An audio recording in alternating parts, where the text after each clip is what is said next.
So my name is Urvashi Butalia. I'm here at Anant University in Ahmedabad, and where I teach a course called Women's Society and Changing India, which is about women's contribution to society and also looks at gender and the built environment a bit.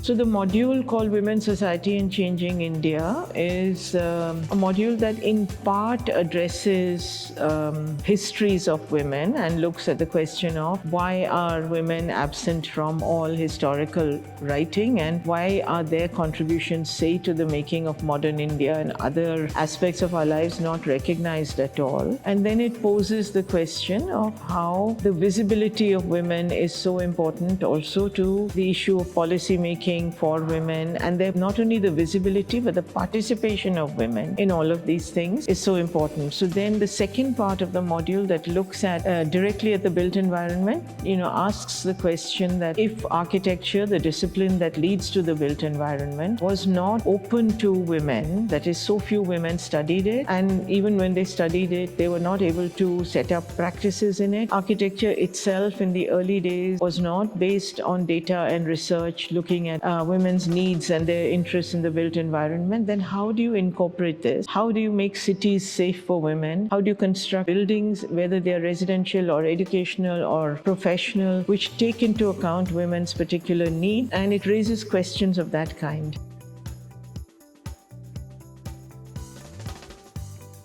I think it's difficult to say. Every student will take away something that means something to them. And it may just be an awareness of the importance of gender in planning, or it may be really direct questions about how do you actually start to incorporate the interests not only of women but of other people who are on the margins of society into urban planning, into urban design. And I don't think the module can actually delve deep into that, but what it can do is open that area to show what the absences are and how these need to be addressed. And if students take away a sense of that, then that's great.